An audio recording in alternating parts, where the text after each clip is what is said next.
నారాయణ మనోహర్ గారు మాట్లాడారు.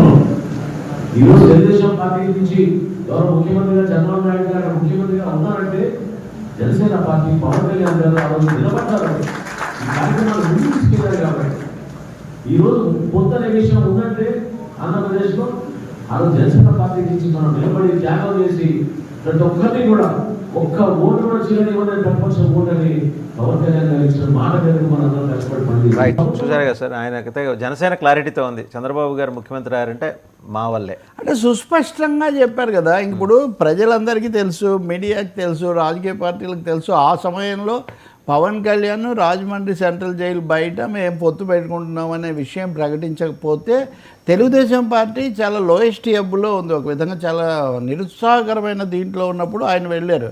అక్కడి నుంచి భువనేశ్వర్ని ఆయన కలిశారు, లోకేష్ను కూడా కలిసి ఒక నైతికమైన స్ఫూర్తి మాత్రమే కాకుండా రాజకీయ స్పష్టత ఇచ్చారు.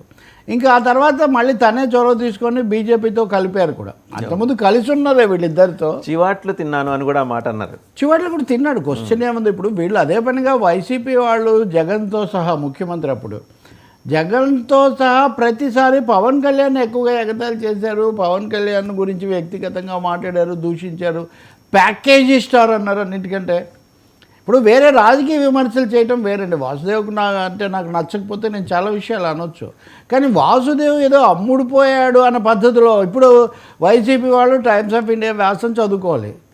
ఇప్పుడు ప్యాకేజీకి అమ్ముడుపోయాడు అనుకునే వాళ్ళు ఆయన యొక్క గ్రాండ్ పవర్ ప్లే వాళ్ళకి అర్థం కాలేదు. సక్సెస్ అవుతాడా లేదా వేరే విషయం. పవర్ ప్లే అది పర్ఫెక్ట్ పవర్ ప్లే. ఆయన రాజ్యాధికారం కావాలి, దానికి కావాల్సిన ప్లాట్ఫామ్ రెడీ. నాకు వ్యక్తిగతంగా ఆయన విధానాలు ఎలా ఉండకపోతే ఎత్తుగడలు అనే దాని మీద పూర్తి వ్యక్తిగత స్పష్టత ఉంది. Because I had 2 hour or 3 hour discussion with him some time. కానీ అలానే ఆయన వ్యక్తిత్వం మీద మనిషి మీద ఆరోపణలు చేసేసి చౌకబార్ చేసేసి మేము దేవుళ్ళం మీరు దయ్యాలనే హక్కు రాజకీయాలు ఎవరికి లేదు సార్. అంతే.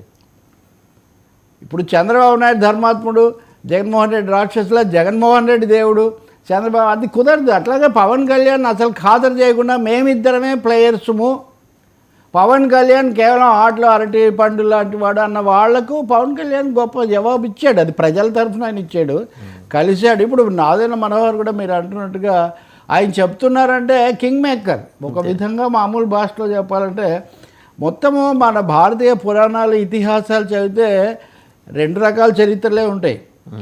పురాణాలు అన్నింటిలో కూడా బ్రాహ్మణాధిక్యత ఉంటుంది. అంటే బ్రాహ్మణ అంటే కింగ్ మేకర్ అండి. నేను కులం గురించి చెప్పట్లేదు, బ్రాహ్మణీయ సంస్కృతి అంటుంటారు కదా.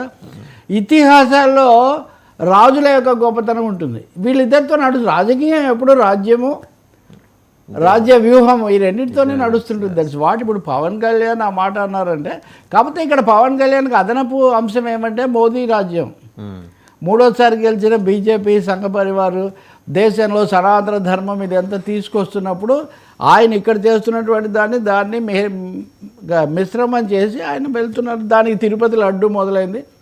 తిరుపతి లడ్డు నుంచి కుంభమేళా వరకు ఇది ఒక పెద్ద జర్నీ. ఈ జర్నీ నడిచింది బయట, కానీ దాని గమ్యం ఆంధ్రప్రదేశ్. కాకపోతే ఈ కథలో మళ్ళీ ఇంకొక అదనం విషయం ఏమంటే, దక్షిణ భారతంలో పవన్ కళ్యాణ్ ప్రచారం చేయబోతున్నారు బీజేపీకి. మోదీ రాయబారిగా, మోదీ తరఫున ప్రవక్తగా, అంబాసిడర్గా. Sir, does it anyway effect the probabilities of DMK అండి?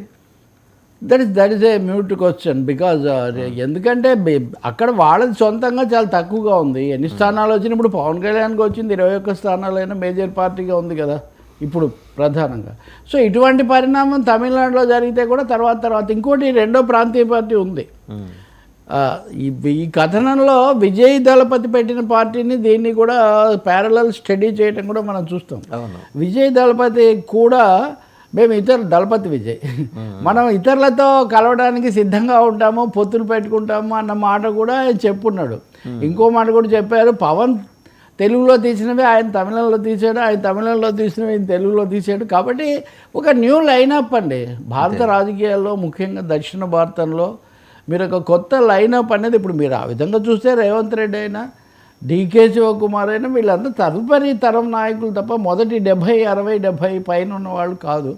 అందుకని పవన్ కళ్యాణ్ ఒక ప్రత్యేకమైన మార్గంలో చెగువేరను మీరు అన్నట్టు పక్కన పెట్టి ఇటు పట్టుకొని వెళ్తున్నారు. అది సైద్ధాంతికంగా సరైందా, ఆ అవకాశవాదమా, లేకపోతే యూటర్నా, అవన్నీ ఎవరెవరు వాళ్ళు చూసే కోణాలను బట్టి వాళ్ళకు ఉంటాయి. కానీ ఒకటైతే నిజం, రాజకీయాల కోసం ఏదైనా కానీ మతాల మధ్యలో లేదా మత రాజకీయాల మటుకు పెరగకుండా ఉండాలి, మత సామరస్యం లేకుండా భారతదేశం ఉండదు అన్న ఒక అంశాన్ని మటుకు మనం రిలీజియస్ టాలరెన్స్ లేకుండా ఇంత పెద్ద రిలీజియస్ దేశం అది రావాలంటే కుదరదు భారతదేశంలో. మత సామరస్యం అనేది మనకి నచ్చినా నచ్చకపోయినా ఔరంగజేబ్ మనల్ని పరిపాలించాడు, గజనీ మహమ్మద్ పరిపాలించాడు. వాళ్ళు చరిత్రలో లేరు కాబట్టి అనవసరంగా అవన్నీ రాద్ధాంతం చేసుకుని ఇప్పుడు ప్రశాంతంగా ఉన్న వాతావరణం చట్టుకోవాల్సిన ఏది లేకపోయినా అదే ఇప్పుడు ఏది లేకపోయినా ఇప్పుడు గజనీ గోరి లాంటి వాళ్ళు